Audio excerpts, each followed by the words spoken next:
Good morning, students. How are you? I hope you all are well at home. So, today we start our study at page number 36. The clothes we wear.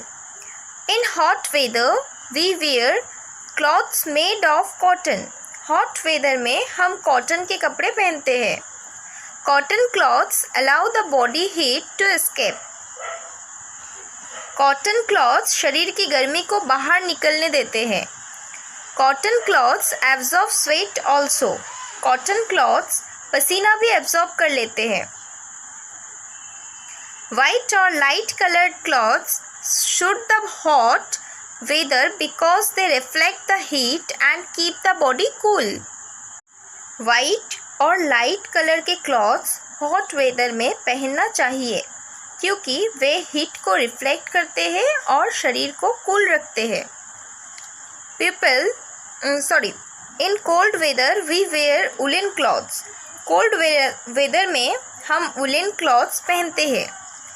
Woollen clothes keep our body warm. Woollen clothes हमारे body को गर्म रखते हैं. People living in different regions wear different types of clothes depending on the climate and the tradition of the region. Different region में people different types के clothes पहनते हैं. Particular region के climate and tradition के ऊपर depend करके कपड़े पहनते हैं. The dress of a person living in Srinagar will be different from that of a person living in Chennai. जो पर्सन श्रीनगर में रहते हैं उनके ड्रेस चेन्नई में रहने वाले पर्सन से डिफरेंट होगी. People living in different countries wear different types of clothes. Different countries में रहने वाले पीपल डिफरेंट टाइप्स के क्लॉथ्स पहनते हैं. The kind of clothes they wear depends on the type of weather in the region where they live.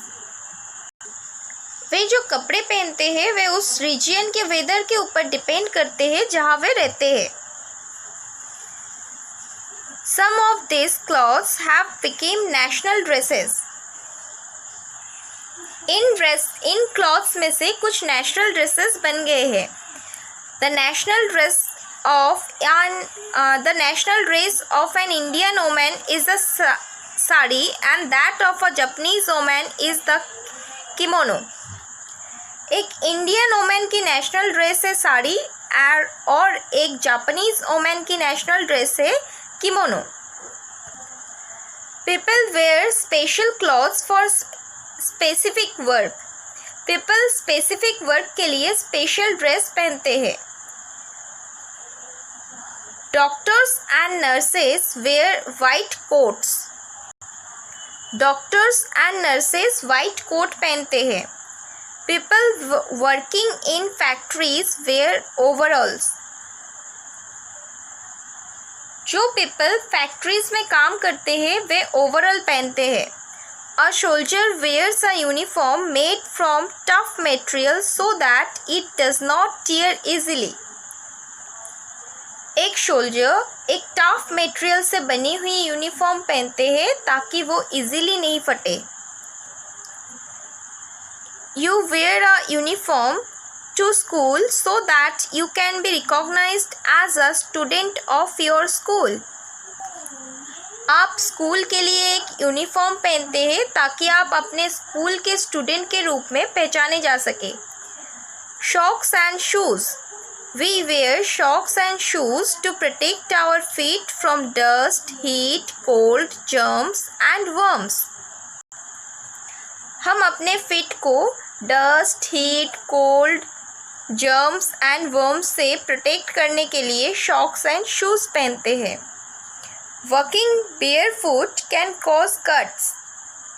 नंगे पैर चलने से कट लग सकता है. Dirt, germs and worms may get into the cut and cause an infection. Dirt, germs और ohms cut में जा सकते हैं और इन्फेक्शन का कारण बन सकते हैं. Do not wear wet or dirty socks or tight shoes. Wet और डर्टी सॉक्स और टाइट शूज नहीं पहनना चाहिए।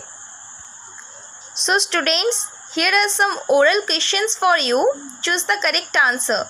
Number 1, we wear thick and warm clothes in summer, winter or rainy season. So, look at here student, during winter we like to wear thick and warm clothes. So, tick the correct option, winter. Number 2, nylon, rayon or linen is a natural fiber which is obtained from plants. So look at here students, we get fibers like cotton, jute and linen from plants. These are natural fibers. So tick the correct option, linen. Number 3, people working in factories wear overalls, white cloths or saris. People working in factories wear overalls. So tick the correct option, overalls.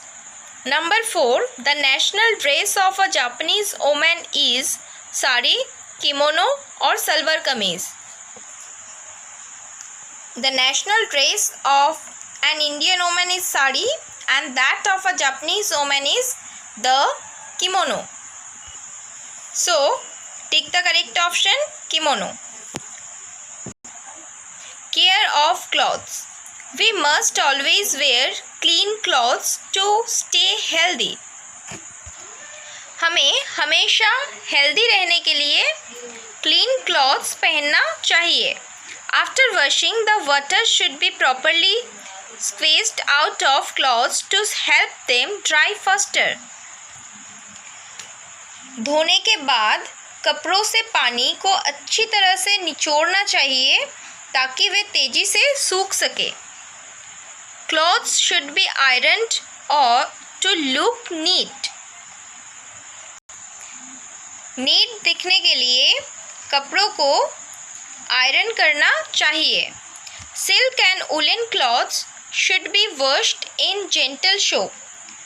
Silk and woollen clothes को gentle soap से धोना चाहिए. They can be sent for dry cleaning too. उन्हें dry cleaning के लिए भी भेजा जा सकता है. A tear in a dress should be mended in time. कोई भी ड्रेस अगर कहीं से फट जाए तो उसे समय पर ठीक किया जाना चाहिए. Remember, a stitch in time saves 9. Storing of clothes. A patient's clothes must always be disinfected with an antiseptic solution. एक पेशेंट के कपड़ों को हमेशा एंटीसेप्टिक लोशन से disinfected, that means germs free करना चाहिए. Now, storing of clothes.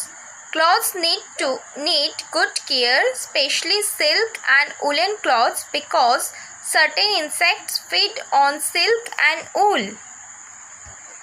कपड़ों को अच्छी देखभाल की आवश्यकता होती है, specially silk and woollen clothes को, क्योंकि कुछ इंसेक्ट सिल्क एंड वूल को खाते हैं. Therefore, once the season is over, these clothes must be kept out in the sun for a few hours or dry cleaned. इसलिए एक बार season ख़त्म होने के बाद इन कपड़ों को कुछ घंटों के लिए धूप में बाहर रखना चाहिए या ड्राई क्लीन करना चाहिए. They should then be stored properly. फिर उन्हें ठीक से स्टोर करना चाहिए. Keep mothballs or dried neem leaves between the folds of woolen cloths. Woollen clothes की फोल्ड के बीच में मथवल्स और सूखे नीम के पत्ते रखना चाहिए. This keep insect away. इससे इंसेक्ट दूर रहते हैं. Proper care of clothes makes them last longer. कपड़ों की प्रॉपर केयर करने से वे ज़्यादा टाइम तक रहते हैं. Clean clothes make us look smart and feel comfortable. Clean clothes हमें स्मार्ट दिखाते हैं और कंफर्टेबल फील कराते हैं। Dirty clothes can cause skin disease. Dirty clothes skin disease का कारण बन सकते हैं। So that's enough for today, students. Tomorrow we will complete the book work and question answer. Thank you. Be safe at home.